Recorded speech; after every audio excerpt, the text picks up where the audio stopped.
Class चल रही है। साइंस के मोस्ट इंपोर्टेंट क्वेश्चन है 500 प्लस क्वेश्चन जो आपको करेक्ट गुरु चैनल पे बताए जा रहे हैं। और ये जो क्लास है वो all competitive exam, SSC, railway, lab assistant जितने भी एग्जाम हैं वो कॉम्पिटिटिव एग्जाम है उनसे रिलेटेड बहुत ही महत्वपूर्ण क्लासेस चल रही हैं। और फिफ्थ क्लास आज हम डिस्कस करेंगे। ऑलरेडी 4 क्लास है वो चैनल पे आ चुकी है।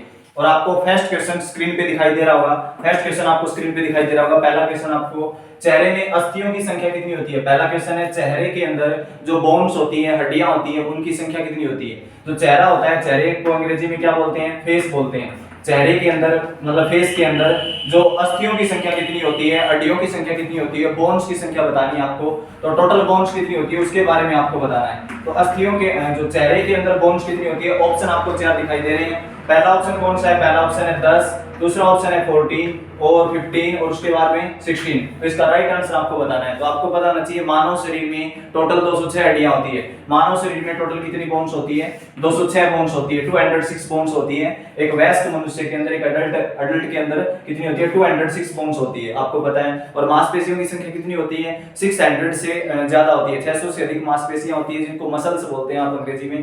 तो इसका राइट आंसर आपको बताना है चेहरे में कितनी अस्थियां होती है, 14 इसका राइट आंसर आएगा। चेहरे के अंदर 14 हड्डियां होती है, 14 हड्डियां होती है फेस के अंदर। आपको पहला क्वेश्चन क्लियर हो गया होगा, आसान क्वेश्चन है। सेकंड क्वेश्चन आपको स्क्रीन पे दिखाई दे रहा होगा, हमें थकान क्यों महसूस होती है। सेकंड क्वेश्चन आपको दिखाई दे रहा होगा, इसका आंसर आपको बताना है हमें थकान क्यों महसूस होती है। इसके 4 ऑप्शन दे रखे हैं आपको, 4 ऑप्शन में है। पहला ऑप्शन है भोजन न लेने से थकान महसूस होती है। दूसरा ऑप्शन आपको दिखाई दे रहा होगा, पेशियों में लैक्टिक एसिड जमा होने से, ज्यादा मेहनत करने से, भूख न लगने से। इसका राइट आंसर आपको बताना है। आपको सेकंड क्वेश्चन आपको स्क्रीन पे दिखाई दे रहा होगा, हमें थकान क्यों महसूस होती है। इसका राइट आंसर आपको बताना है। इसमें 4 ऑप्शन आपके सामने, भोजन न लेने से, पेशियों में लैक्टिक एसिड जमा होने से, ज्यादा मेहनत करने से, भूख न लगने से। इसका राइट आंसर क्या आएगा, इसका राइट आंसर आएगा लैक्टिक एसिड जमा होने से। पेशियों के अंदर जो मसल्स होती है, मसल्स के अंदर क्या होता है, जो लैक्टिक एसिड जमा हो जाता है। लैक्टिक एसिड के बारे में आपने सुना होगा। लैक्टिक एसिड किसमें होता है, खट्टे दूध और दही के अंदर लैक्टिक एसिड पाया जाता है। जो खट्टा दूध और दही होता है उसमें लैक्टिक अम्ल पाया जाता है, एसिड बोलते हैं जिसको अंग्रेजी में। तो हमें थकान क्यों महसूस होती है, ये लैक्टिक एसिड क्या होता है, पेशियों में मसल्स के अंदर क्या हो जाता है, इकट्ठा हो जाता है। पेशियां बोलते हैं जिसको, मसल्स बोलते हैं, मांसपेशियों की बात की जा रही है। इसके अंदर लैक्टिक एसिड इकट्ठा हो जाता है और जो एक प्रकार से गाउट डिजीज को पैदा करता है। गाउट डिजीज जानते हो जिसको बोलते हैं गठिया रोग। गाउट डिजीज को पैदा करता है, गठिया रोग बोलते हैं। इस लैक्टिक एसिड के कारण मसल्स के अंदर गाउट डिजीज पैदा हो जाता है। क्यों, ये ज्यादा मात्रा में जब आप दूध दही का सेवन करोगे तो आपको ये प्रकार की बीमारी लग जाएगी। और इस डिजीज के अंदर क्या होता है, गठिया रोग के अंदर बॉडी के अंदर क्रैम्प आ जाता है, जकड़न आ जाती है। और वो जकड़न आने के कारण बॉडी के अंदर थकान महसूस होती है। क्या होती है, थकान महसूस होती है। तो इसका राइट आंसर क्या आएगा, लैक्टिक एसिड के जमाव के कारण, लैक्टिक एसिड के जमाव के कारण हमें थकान महसूस होती है। सेकंड क्वेश्चन आपको अच्छे तरीके से समझ में आ गया होगा। नेक्स्ट क्वेश्चन आपको स्लाइड स्क्रीन पे दिखाई दे रहा होगा। नेक्स्ट क्वेश्चन देखिए, पचे हुए भोजन का अवशोषण है आहार नाल के किस भाग में होता है। पचे हुए भोजन का अवशोषण आहार नाल के किस भाग में होता है, इसका राइट आंसर आपको बताना है। 4 ऑप्शन आपको दिखाई दे रहे हैं। पचे हुए भोजन का अवशोषण आहार नाल के किस भाग में होता है। पहला ऑप्शन आपको दिखाई दे रहा है मलाशय, दूसरा ऑप्शन क्या है, दूसरा ऑप्शन है आमाशय, और तीसरा ऑप्शन क्या है, छोटी आंत, और नंबर 4 पे है बड़ी आंत। पहला ऑप्शन है मलाशय, दूसरा ऑप्शन है आमाशय और छोटी आंत, और लास्ट ऑप्शन क्या है, बड़ी आंत। ध्यान से सुनिए दोबारा क्वेश्चन को, इसको मैं इंग्लिश में कन्वर्ट कर देता हूं। पचे हुए भोजन का अवशोषण, जो भोजन डाइजेस्ट होता है पूरी बॉडी के अंदर, जो भोजन डाइजेस्ट होता है वो कंप्लीट फूड जो डाइजेशन होता है वो किसके अंदर होता है, पूरी तरह से भोजन का पाचन, भोजन का अवशोषण, भोजन डाइजेस्ट किसके अंदर होता है, किस अंग के अंदर होता है। तो मलाशय में तो होता नहीं, ये तो रेक्टम होता है, ये तो अलग प्रकार का हो गया। तो मलद्वार होता है जो भोजन को बाहर निकालने का काम करता है। मलाशय के अंदर भोजन है ना, एक्स्ट्रा भोजन होता है जो अनडाइजेस्टेबल फूड होता है, जो अपच भोजन होता है, जो पचता नहीं है, वो इसमें स्टोर हो जाता है। इसका तो कोई रोल ही नहीं है, तो गलत आंसर हो गया, ये तो आएगा नहीं। स्टोमक है, स्टोमक आपको पता है आमाशय, आमाशय के अंदर भोजन डाइजेस्ट होता है लेकिन कंप्लीट डाइजेस्ट नहीं होता। तो इसका राइट आंसर आएगा स्मॉल इंटेस्टाइन। इसका राइट आंसर क्या आएगा, छोटी आंत में भोजन का कंप्लीट डाइजेशन होगा, पूरी तरह से भोजन डाइजेस्ट होगा, वो छोटी आंत में होगा। और जो भी आप पानी पीते हो, बॉडी के अंदर 70% पानी की आवश्यकता पड़ती है, बॉडी को 70% वाटर चाहिए। तो जो पानी डाइजेस्ट होता है, पूरा जो पानी का जो पाचन होता है, कंप्लीट वाटर अब्जॉर्प्शन किसके अंदर होगा, ऑर्गन के अंदर, बड़ी आंत के अंदर होगा। 2 आंसर आपको पता चल गए। इसका जो राइट आंसर आएगा ना, फूड वाले का आंसर आएगा, जो पचे हुए भोजन का अवशोषण आहार नाल के किस भाग में होता है, इसका राइट आंसर आपको पता चल गया। इसका राइट आंसर आएगा छोटी आंत। छोटी आंत के अंदर भोजन पूरी तरह से डाइजेस्ट हो जाएगा, जिसको बोलते हैं स्मॉल इंटेस्टाइन अंग्रेजी में। और जो बड़ी आंत के अंदर क्या होता है, पूरा जो पानी होता है वो डाइजेस्ट होता है बड़ी आंत के अंदर, जिसको बोलते हैं लार्ज इंटेस्टाइन। आपको क्वेश्चन क्लियर हो गया होगा। नेक्स्ट क्वेश्चन अगर आपको स्क्रीन पे दिखाई दे रहा है, नेक्स्ट क्वेश्चन, मानव स्वस्थ मानव में ग्लूकोज का स्तर कितना होता है, इसका राइट आंसर आपको बताना है। स्क्रीन पे क्वेश्चन दिखाई दे रहा होगा आपको, स्वस्थ मानव में ग्लूकोज का स्तर कितना होता है। जो हेल्थी पुरुष होता है उसके अंदर ग्लूकोज का स्तर बताना है आपको कितना होता है। तो ग्लूकोज का स्तर कितना होता है, आपको चार ऑप्शन दिखाई दे रहे हैं। पहला ऑप्शन है 0.5 ग्राम पर लीटर, पहला ऑप्शन है 0.5 ग्राम पर लीटर, दूसरा ऑप्शन है 1 ग्राम पर लीटर, और तीसरा ऑप्शन है आपके सामने, तीसरा ऑप्शन दिखाई दे रहा होगा 5 ग्राम पर लीटर, और नंबर 4 ऑप्शन है 50 ग्राम पर लीटर। तो ग्लूकोज की मात्रा कितनी होगी किसके अंदर, एक स्वस्थ मनुष्य के अंदर ग्लूकोज कितना होगा। ग्लूकोज किस में होता है, ब्लड में होता है, आपको पता है। और आपने एक क्वेश्चन पढ़ा होगा कि इंसुलिन हार्मोन की कमी से डायबिटीज रोग हो जाता है, मधुमेह रोग, जो पैनक्रियास ग्रंथि स्रावित करती है इंसुलिन हार्मोन को। पैनक्रियास ग्रंथि होती है अमाशय के नीचे, जिसको बोलते हैं अग्नाशय ग्रंथि या तिल्ली ग्रंथि। पैनक्रियास अंग्रेजी का नाम है, अमाशय अग्नाशय ही हिंदी के नाम है, सॉरी अग्नाशय है वो हिंदी का नाम है, जिसको तिल्ली ग्रंथि बोलते हैं। और ये कहाँ होती है, अमाशय के नीचे होती है। और ये कौन सा हार्मोन पैदा करती है, इंसुलिन हार्मोन पैदा करती है। और इंसुलिन हार्मोन की कमी से डायबिटीज हो जाता है, जिसको बोलते हैं मधुमेह रोग। इसके अंदर क्या होता है, ग्लूकोज का रोल होता है। आपको पता होना चाहिए कि 1 लीटर ब्लड में मतलब जैसे क्या होगा, ग्लूकोज की मात्रा कितनी होगी स्वस्थ मानव में, 1 ग्राम प्रति लीटर। तो प्रति लीटर में 1 ग्राम ग्लूकोज होगा, किसमें लीटर में, प्रति लीटर का मतलब है कि 1 लीटर ब्लड में 1 ग्राम ग्लूकोज होगा, ऐसे है। इसका राइट आंसर क्या आएगा, B option is correct answer होगा, 1 ग्राम पर लीटर। स्क्रीन पे दिखाई दे रहा होगा। नेक्स्ट क्वेश्चन देखिए, मानव शरीर में विटामिन ए संचित रहता है। मानव शरीर में जो विटामिन ए है वो किसके अंदर स्टोर होगा। तो बॉडी के अंदर जो विटामिन ए स्टोर किस में होता है आपको बताना है। चार ऑप्शन आपको दिखाई दे रहे हैं, चार ऑप्शन है। पहला ऑप्शन देखिए, पेट के अंदर, यकृत में, तिल्ली या आंत में। तिल्ली को अंग्रेजी, पहले पेट को अंग्रेजी में क्या बोलते हैं, स्टोमक बोलते हैं। पेट को अंग्रेजी में क्या बोलते हैं, स्टोमक बोलते हैं। और उसको यकृत को अंग्रेजी में बोलते हैं लीवर। यकृत को अंग्रेजी में क्या बोलते हैं, लीवर बोलते हैं। और तिल्ली को अंग्रेजी में बोलते हैं पैनक्रियास, पैनक्रियास ग्रंथि, पैनक्रियास बोलते हैं तिल्ली ग्रंथि को। और उसके बाद में कौन सा है, आंत। आंत को अंग्रेजी में कहा जाता है इंटेस्टाइन। आंत को क्या कहा जाता है, इंटेस्टाइन। ठीक है, तो आपको इसका राइट आंसर बताना है। इसका राइट आंसर क्या आएगा, मानव शरीर में जो विटामिन ए किसमें स्टोर रहता है। तो मानव शरीर के अंदर जो विटामिन ए है वो किसमें स्टोर रहता है, इसका राइट आंसर आपको पता चलेगा। विटामिन ए का भंडारण, स्टोरेज है वो लीवर में होता है। भविष्य के लिए विटामिन ए स्टोर कौन करके रखता है, फ्यूचर के लिए जब कभी बॉडी को विटामिन ए की आवश्यकता होती है तो लीवर है वो अपने अंदर उसको स्टोर करके रखता है विटामिन ए को। और विटामिन ए का काम क्या है, विटामिन ए की कमी से रतौंधी रोग हो जाता है, आंखों से संबंधित रोग होते हैं। ये क्वेश्चन आपको अच्छे तरीके से समझ में आ गया होगा। विटामिन ए का स्टोर किस में होता है, लीवर में होता है। क्लियर हो गया ये आंसर अच्छे तरीके से। पेट नहीं आएगा, स्टोमक का कोई रोल नहीं है, तिल्ली, अग्नाशय, पैनक्रियास नहीं आएगा। इंटेस्टाइन मैंने आपको बता दी, 2 आंत होती है, एक छोटी आंत एक बड़ी आंत। आंत को अंग्रेजी में बोलते हैं इंटेस्टाइन, एक स्मॉल इंटेस्टाइन एक लार्ज इंटेस्टाइन। स्मॉल इंटेस्टाइन क्या काम करती है, भोजन को डाइजेस्ट करती है, छोटी आंत की बात कर रहा हूं। और बड़ी आंत काम क्या करती है, पानी को डाइजेस्ट करती है। क्लियर हो गया। अब देखिए नेक्स्ट क्वेश्चन आपको स्क्रीन पे दिखाई दे रहा होगा। नेक्स्ट क्वेश्चन है, मानव के रक्तचाप को किस धमनी से मापा जाता है। नेक्स्ट क्वेश्चन, मानव के रक्तचाप को किस धमनी से मापा जाता है। इंपॉर्टेंट क्वेश्चन है, बहुत बार एग्जाम में पूछा गया क्वेश्चन है। मानव के रक्तचाप को किस धमनी से मापा जाता है। तो पहला ऑप्शन आपको दिखाई दे रहा होगा, पहला ऑप्शन है कोरोनरी धमनी। पहला ऑप्शन कौन सा है, कोरोनरी धमनी। दूसरा ऑप्शन कौन सा है, ब्रांकियल धमनी। और तीसरा ऑप्शन कौन सा है, सियाटिक धमनी। और लास्ट ऑप्शन है उपर्युक्त सभी। तो आपको पहले ये पता होना चाहिए जो रक्तचाप क्या होता है। रक्तचाप को अंग्रेजी में बोलते हैं ब्लड प्रेशर। जो ब्लड प्रेशर होता है मतलब रक्तचाप भी बोलते हैं, रक्तदाब भी बोलते हैं, एक ही बात है, रक्तदाब या रक्तचाप। तो मानव शरीर में जो ब्लड प्रेशर है वो किस धमनी से मापा जाता है। धमनी को अंग्रेजी में क्या बोलते हैं, धमनी को अंग्रेजी में बोलते हैं आर्टरी। धमनी को अंग्रेजी में क्या बोलते हैं, आर्टरी कहा जाता है। एक तो होती है आर्टरी धमनी, एक तो होती है ब्लड के अंदर आर्टरी मतलब शरीर के अंदर आर्टरी होती है जिसको धमनी बोलते हैं। एक होती है शिराएं जिसको क्या बोलते हैं, वेन्स बोलते हैं अंग्रेजी में। क्या कहा जाता है, वेन्स कहा जाता है। इसका आपको मैं बता दें, धमनियों के अंदर क्या होता है, शुद्ध रक्त बहता है। धमनियों में क्या होता है, जितनी भी आर्टरी होती है उनमें शुद्ध रक्त बहता है। लेकिन एक अपवाद भी है, एक्सेप्शन भी है, जैसे पैल्मोनरी आर्टरी है उसमें अशुद्ध रक्त बहता है, वो तो अपवाद की अलग बात है। शिराएं हैं उनके अंदर क्या होता है, अशुद्ध रक्त बहता है। तो एक ऐसी आर्टरी बतानी है जो ब्लड प्रेशर को कंट्रोल करती है। तो सबसे पहले आपको ये पता होना चाहिए कि मानव शरीर का, एक स्वस्थ मनुष्य का सामान्य रक्तदाब, नॉर्मल ब्लड प्रेशर कितना होगा। इसका राइट आंसर आपको बताना है। तो इसका राइट आंसर पहले मैं आपको बता देता हूँ, 120/80 Hg/mm क्या होता है, एक स्वस्थ मनुष्य का ब्लड प्रेशर होता है। एक नॉर्मल मतलब हेल्थी पर्सन है, एक स्वस्थ मनुष्य है, उसका जो नॉर्मल ब्लड प्रेशर क्या होगा, 120/80 Hg/mm। Hg का मतलब होता है मरकरी और mm का मतलब होता है माइक्रोमीटर। ये एक मापने की यूनिट होती है जो ब्लड प्रेशर मापने के लिए डिवाइस यूज किया जाता है। और कई बार एग्जाम में ये भी क्वेश्चन आता है कि ब्लड प्रेशर को किस डिवाइस से मापते हैं, तो ब्लड प्रेशर को किस डिवाइस से मापते हैं, उसका आपको राइट आंसर बता देता हूं, सफीगैमोमैनोमीटर।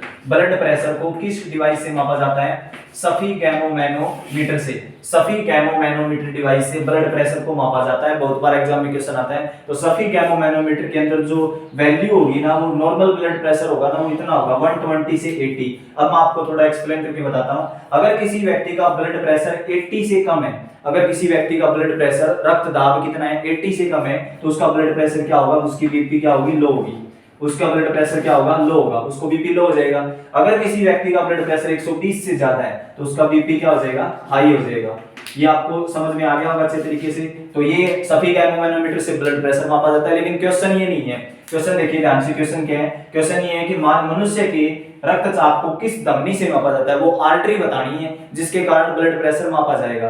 तो वो आर्टरी कौन सी होगी, उस आर्टरी का नाम है ब्रांकियल धमनी। B option is correct answer होगा। उस आर्टरी का नाम क्या है, ब्रांकियल धमनी। दिखाई दे रहा होगा, सेकंड ऑप्शन इसका करेक्ट आंसर होगा, ब्रांकियल धमनी। क्वेश्चन आपको अच्छे तरीके से क्लियर हो गया होगा। अब मैं आपको दोबारा रिपीट कर देता हूं। मान लो मेरा ब्लड प्रेशर 90 है, मतलब 90 है, 95 है, तो मेरा ब्लड प्रेशर है वो नॉर्मल है। नॉर्मल ब्लड प्रेशर हो गया, मतलब सामान्य रक्तदाब है। अगर मेरा ब्लड प्रेशर 180 है, अगर मेरा ब्लड प्रेशर 180 है, तो कहने का मतलब मेरा ब्लड प्रेशर हाई है, बीपी हाई हो गया है ना, बीपी हाई बोलते हैं एक बार, बीपी हाई हो गया। तो इसका मतलब है कि 120 से ज्यादा जिसकी वैल्यू हो जाएगी उसका बीपी हाई हो जाएगा, 80 से कम हो जाएगी उसकी बीपी क्या हो जाएगी, डाउन हो जाएगी। समझ में आ गया ये क्वेश्चन अच्छे तरीके से। और इसको किस धमनी से मापा जाता है, इसको ब्रांकियल धमनी से मापा जाता है। आपको क्वेश्चन क्लियर हो गया होगा। नेक्स्ट क्वेश्चन आपको स्क्रीन पे दिखाई दे रहा होगा। नेक्स्ट क्वेश्चन देखिए, ये जो क्लास चल रही है वो ऑल कॉम्पिटिटिव एग्जाम से रिलेटेड है। Railway, lab assistant, SSC MTS, HSSC CET, जितने भी एग्जाम होने वाले हैं उनके लिए महत्वपूर्ण क्लास है। और 500 सीरीज की क्लास चल रही है। और ये वो क्वेश्चन है जो बार बार एग्जाम में पूछे गए हैं। ये वो क्वेश्चन है जो बार बार एग्जाम में पूछे गए हैं। तो आपको क्वेश्चन दिखाई दे रहा होगा। क्वेश्चन है, श्वसन की दर सबसे कम किसमें होगी। श्वसन की दर सबसे कम किसमें होगी, इसका राइट आंसर आपको बताना है। तो श्वसन की दर सबसे कम किसमें होगी, पहला ऑप्शन है खेलते समय होगी श्वसन की दर। दूसरा ऑप्शन क्या है, दौड़ते समय, आराम करते समय या सोते समय। आपको चार ऑप्शन, आसान क्वेश्चन है लेकिन थोड़ा सा लॉजिकल क्वेश्चन है, आपको इसका आंसर बताना है। तो श्वसन की दर कम कब होती है आपको बताना चाहिए। श्वसन दर का मतलब होता है रेस्पिरेशन रेट है, अंग्रेजी में क्या बोलते हैं, रेस्पिरेशन रेट है। सांस लेने की जो दर है, जो मतलब वैल्यू है, वो कम कब होगी, वो कम होगी खेलते समय तो होगी नहीं, क्योंकि खेलेंगे तो जो ब्रेथ रेट होगी, सांस लेने की जो दर होगी वो ज्यादा होगी। खेलेंगे तब तो दौड़ेंगे तो ब्रेथ रेट क्या होगी, ज्यादा होगी। अगर कोई व्यक्ति दौड़ेगा तो भी क्या होगी, ज्यादा होगी। और आराम करते समय भी क्या होगी, ज्यादा ही होगी कंपैरिजन करेंगे तो। लेकिन राइट आंसर क्या आएगा, सोते समय। सोते समय जो ब्रेथ रेट है वो क्या होगी, कम होगी। सांस लेने की दर क्या होगी, कम होगी। सोते समय कोई भी व्यक्ति स्लीपिंग कर रहा है, सो रहा है, तो उस टाइम क्या होगी, उसकी ब्रेथिंग रेट है, सोने की जो श्वसन दर है वो क्या होगी, कम होगी। क्लियर हो गया आपको क्वेश्चन। और एक व्यक्ति, कई बार एग्जाम में क्वेश्चन आता है कि एक व्यक्ति स्वस्थ मनुष्य 1 मिनट में कितनी बार सांस लेता है। एक मतलब मिनट के अंदर, 1 मिनट के अंदर कितनी बार सांस लेता है। आपको ये तो पता है कि हार्ट है वो 1 मिनट में कितनी बार धड़कता है, 72 बार। 72 बार धड़कता है, 72 से 80 बार धड़कता है, बीट करता है। हार्ट बीट कितनी होती है 1 मिनट में, 72 से 80 के बीच में। स्वस्थ मनुष्य की बात की जा रही है, बीमार व्यक्ति की बात नहीं की जा रही है। 1 मिनट के अंदर जो सांस लेने की दर कितनी होगी, तो 1 मिनट में कोई भी व्यक्ति उसका हार्ट बीट कितना होगा, 72 से 80 होगा। लेकिन उसको जो सांस लेने की जो दर होगी वो कितनी होगी, 12 से 15 बार सांस लेगा 1 मिनट के अंदर। एक स्वस्थ मनुष्य 12 से 15 बार क्या होगा, वो सांस लेगा। एक अप्रोक्सीमेट वैल्यू होती है, साइंस में कभी भी कोई वैल्यू एग्जैक्ट नहीं होती, लगभग वैल्यू होती है। जितनी भी वैल्यू बताई जाती है वो सारी लगभग होती है, एग्जैक्ट नहीं होती, क्योंकि अलग अलग व्यक्ति का ब्रेथ रेट अलग अलग होता है। समझ में आ गया आपको क्वेश्चन अच्छे तरीके से। क्वेश्चन आपको स्क्रीन पे दिखाई दे रहा होगा। नेक्स्ट क्वेश्चन देखिए, किसकी त्वचा में भूरी वसा पाई जाती है। बहुत बार एग्जाम में क्वेश्चन पूछा गया है, एचएसएससी, एसएससी, एमटीएस, कई बार एसएससी सीजीएल में भी ये क्वेश्चन पूछा गया है। किसकी त्वचा में भूरी वसा पाई जाती है, ब्राउन फैट किसमें पाई जाती है। 4 ऑप्शन आपको दिखाई दे रहे हैं। 4 ऑप्शन है, वयस्क मानव में और वृद्ध मानव में, शिशु में या घोड़े में। भूरी वसा, ब्राउन फैट किस में पाई जाती है, इसका राइट आंसर आपको बताना है। भूरी वसा किस में होती है, तो आपको चार ऑप्शन दिखाई दे रहे हैं, चार ऑप्शन में से राइट आंसर आपको बताना है। वयस्क मानव में होती है भूरी वसा, या वृद्ध मानव के अंदर होती है, जो मतलब बूढ़ा व्यक्ति हो गया उसके अंदर होगी, या फिर शिशु के अंदर होगी, या घोड़े में होगी। राइट आंसर आपको पता चल गया होगा, ये होती है शिशु, मतलब छोटे बच्चे के अंदर ब्राउन फैट होती है।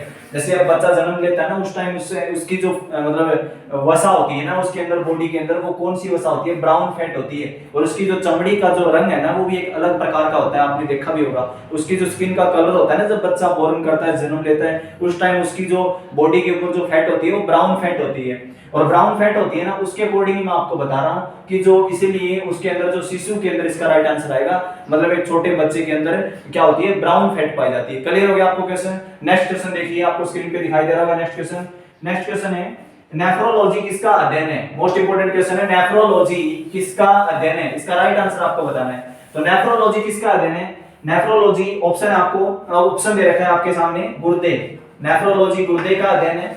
दूसरा ऑप्शन है जिगर, जिगर का अध्ययन है। और तीसरा ऑप्शन है आंत। और नंबर 4 पे है मस्तिष्क। इसको मैं अंग्रेजी में बता देता हूं क्या क्या है इनके बारे में। नेफ्रोलॉजी किसकी स्टडी है, नेफ्रोलॉजी किसका अध्ययन है, आपको बताना है। तो नेफ्रोलॉजी के अंदर पहला ऑप्शन क्या है, गुर्दा। गुर्दे को अंग्रेजी में क्या बोलते हैं, किडनी बोलते हैं। किडनी आपने सुना होगा, जिसको वृक्क भी कहते हैं, गुर्दा या वृक्क। और इसको अंग्रेजी में क्या बोलते हैं, किडनी बोलते हैं। इसका राइट आंसर बताओ जल्दी से, इसका राइट आंसर क्या आएगा। जिगर को अंग्रेजी में बोलते हैं लिवर, यकृत। जिगर या लिवर या यकृत, ठीक है, तीनों एक ही बात है, कंफ्यूज नहीं होना बिल्कुल भी। और आंत को अंग्रेजी में क्या बोलते हैं, इंटेस्टाइन बोलते हैं। आंत को अंग्रेजी में बोलते हैं इंटेस्टाइन, बता चुका हूं मैं पहले। ब्रेन को, मस्तिष्क को अंग्रेजी में बोलते हैं ब्रेन। क्लियर हो गया। लेकिन नेफ्रोलॉजी किसका अध्ययन है, नेफ्रोलॉजी किसकी स्टडी होती है। नेफ्रोलॉजी का मतलब होता है जिसमें नेफ्रॉन होते हैं। नेफ्रोलॉजी का मतलब क्या होता है, जिसमें नेफ्रॉन होते हैं। और नेफ्रॉन किसके अंदर होते हैं, नेफ्रॉन होते हैं किडनी के अंदर। नेफ्रॉन किसके अंदर होते हैं, किडनी के अंदर। तो नेफ्रॉन किसके अंदर पाए जाते हैं, किडनी में। तो किडनी की स्टडी होगी नेफ्रोलॉजी। राइट आंसर क्या आएगा, A option is correct answer होगा। नेफ्रोलॉजी गुर्दे का अध्ययन है, नेफ्रॉन। क्लियर हो गया। नेफ्रॉन हिंदी में क्या बोलते हैं, नेफ्रॉन को वृक्काणु, क्या बोलते हैं, वृक्काणु। और नेफ्रॉन क्या काम करते हैं, ब्लड फिल्टर करने का काम करते हैं। मानव शरीर के अंदर ब्लड फिल्टर करने का काम कौन करते हैं, नेफ्रॉन करते हैं। आपने सुना होगा छलनी बोलते हैं जिसको, फिल्टर करने के लिए जो छलनी होती है बॉडी के अंदर, ब्लड को जो प्योर करती है, ब्लड को फिल्टर करती है, ब्लड को छानती है, वो कौन होते हैं, नेफ्रॉन होते हैं। और करोड़ों लाखों नेफ्रॉन से किडनी बनता है। और जब वो नेफ्रॉन खराब हो जाते हैं तो किडनी फेल हो जाती है। आपने सुना होगा किडनी फेल हो जाती है, क्यों जाती है, क्योंकि नेफ्रॉन फेल हो जाते हैं। और नेफ्रॉन फेल होने के कारण ब्लड प्योर नहीं होता, और जो यूरिन प्रॉब्लम हो जाती है, जो यूरिन मूत्र वगैरह की प्रॉब्लम हो जाती है। आपको क्लियर हो गया। Option A option correct answer होगा। नेफ्रोलॉजी किसकी स्टडी होगी, गुर्दे की स्टडी होगी। क्लियर हो गया। जिगर नहीं आएगा, आंत नहीं आएगा, मस्तिष्क नहीं आएगा। ठीक है। नेक्स्ट क्वेश्चन देखिए, आपको स्क्रीन पे दिखाई दे रहा होगा। लास्ट क्वेश्चन है आज की क्लास का। क्लास 5th कंप्लीट हो जाएगी आज। 5th क्लास का आज जो क्लास 5 चल रही है उसका जो लास्ट क्वेश्चन है, 500 सीरीज का लास्ट क्वेश्चन नहीं है। देखिए, विडाल टेस्ट किसके लिए किया जाता है, क्वेश्चन आपको दिखाई दे रहा होगा। विडाल टेस्ट कौन सा टेस्ट, विडाल टेस्ट किसके लिए किया जाता है, विडाल टेस्ट किसके लिए किया जाता है, इसका राइट आंसर आपको बताना है। आपको 4 ऑप्शन दिखाई दे रहे हैं विडाल टेस्ट के अंदर। एड्स के लिए किया जाता है विडाल टेस्ट। पहला ऑप्शन है एड्स। दूसरा ऑप्शन कौन सा है, टाइफाइड। तीसरा ऑप्शन कौन सा है, तीसरा ऑप्शन है गठिया। और नंबर 4 पे ऑप्शन कौन सा है, नंबर 4 पे है डेंगू। इसका राइट आंसर आपको बताना है। इसका राइट आंसर बताओ जल्दी से, इसका राइट आंसर क्या आएगा। विडाल टेस्ट किसके लिए किया जाता है, तो विडाल टेस्ट एड्स के लिए किया जाता है, नहीं, गलत है बिल्कुल। पहले वाली क्लास में मैंने आपको 4th क्लास के अंदर बताया था कि जो एड्स है उसका जो टेस्ट है वो एलिसा टेस्ट होता है। कौन सा टेस्ट होता है, एलिसा टेस्ट किया जाता है एड्स के लिए। कौन सा टेस्ट होता है, एलिसा टेस्ट होता है। तो विडाल टेस्ट होता है वो टाइफाइड के लिए होता है। टाइफाइड जिस व्यक्ति को है, जिस व्यक्ति को टाइफाइड रोग है, जिसको बोलते हैं मियादी बुखार, क्या बोलते हैं, मियादी बुखार बोलते हैं, टाइफाइड बोलते हैं जिसको, अंग्रेजी में टाइफाइड बोलते हैं, हिंदी में क्या बोलते हैं, मियादी बुखार। ये एक ऐसी बुखार होती है लंबे टाइम तक रहती है, कम से कम 1-1.5 महीने तक बॉडी के अंदर इसका इफेक्ट रहता है। और टाइफाइड के अंदर क्या होता है, मानव शरीर की जो आंत होती है ना, इंटेस्टाइन होती है, छोटी आंत और बड़ी आंत, उनके अंदर प्रॉब्लम हो जाती है, उनके अंदर इन्फेक्शन हो जाता है, भोजन पचाने में प्रॉब्लम होती है और पानी डाइजेस्ट करने में प्रॉब्लम होती है। तो आंत के अंदर इन्फेक्शन हो जाएगा टाइफाइड रोग के अंदर। ये एक प्रकार का बुखार होता है जिसको बोलते हैं मियादी बुखार। ठीक है, क्लियर हो गया। टाइफाइड हो गया। एड्स मैंने आपको बताया था जो एचआईवी वायरस से फैलता है और इसके कारण इम्यून सिस्टम कमजोर हो जाता है, डब्ल्यूबीसी खत्म कर देता है पूरी बॉडी की, और इससे व्यक्ति मर भी सकता है एड्स से। आपको मैंने बताया गठिया रोग। गठिया रोग क्या होता है? गठिया रोग होता है जिसमें आपकी बॉडी के अंदर क्रैम्प आना शुरू हो जाएगा, जकड़न आनी शुरू हो जाएगी, जोड़ों में दर्द रहना शुरू हो जाएगा। गठिया, जिसको बोलते हैं गाउट डिजीज, अंग्रेजी में बोलते हैं गाउट डिजीज। इसके अंदर क्या हो जाता है? बॉडी के अंदर यूरिक एसिड बढ़ जाता है। क्या हो जाता है? गठिया रोग के अंदर क्या हो जाता है? यूरिक एसिड बढ़ जाता है। अब आप सोचते हैं यूरिक एसिड क्या है? यूरिक एसिड यूरिन में होता है। यूरिक एसिड किस में होता है? यूरिन में होता है। और जब यूरिक एसिड बॉडी के अंदर ज्यादा बढ़ जाता है तो कोलेस्ट्रॉल की मात्रा बढ़ जाती है। और कोलेस्ट्रॉल, बैड कोलेस्ट्रॉल की बात कर रहा हूं, बैड कोलेस्ट्रॉल की मात्रा बढ़ जाती है, जिसके कारण क्या होता है? गठिया रोग हो जाता है, जिसके कारण बॉडी के अंदर जकड़न आनी शुरू हो जाती है। ये बहुत ही खतरनाक रोग है वैसे तो, लेकिन इसका ट्रीटमेंट करवाना अच्छा है। डेंगू, डेंगू बुखार के अंदर क्या होता है? मादा एडिस मच्छर के कारण फैलता है डेंगू बुखार। और डेंगू बुखार के अंदर जो ब्लड प्लेटलेट्स और डब्ल्यूबीसी क्या हो जाते हैं? डाउन आ जाते हैं। और ब्लड प्लेटलेट्स जो रक्त का थक्का बनाते हैं, और डब्ल्यूबीसी क्या काम करती है? जिसे शरीर का सैनिक कहते हैं। बट इसका राइट आंसर आपको बताना है कि जो विडाल टेस्ट है वो किसके लिए होता है? एड्स के लिए तो होता नहीं, एड्स के लिए तो एलिसा टेस्ट होता है। तो राइट आंसर आएगा टाइफाइड के लिए विडाल टेस्ट किया जाता है। जिस व्यक्ति को टाइफाइड की प्रॉब्लम है वो डॉक्टर से कौन सा टेस्ट करवाता है? विडाल टेस्ट करवाता है। ये एक आपके लिए मोस्ट इंपोर्टेंट क्वेश्चन था। क्लास 5th कंप्लीट हो गई। 500 सीरीज का जो बैच चल रहा है, अगर आपको ये क्लास अच्छी लग रही है तो आप हमारे चैनल को सब्सक्राइब, लाइक, शेयर जरूर करें। फिर मिलते हैं एक नई अपडेट्स के साथ। Thank you.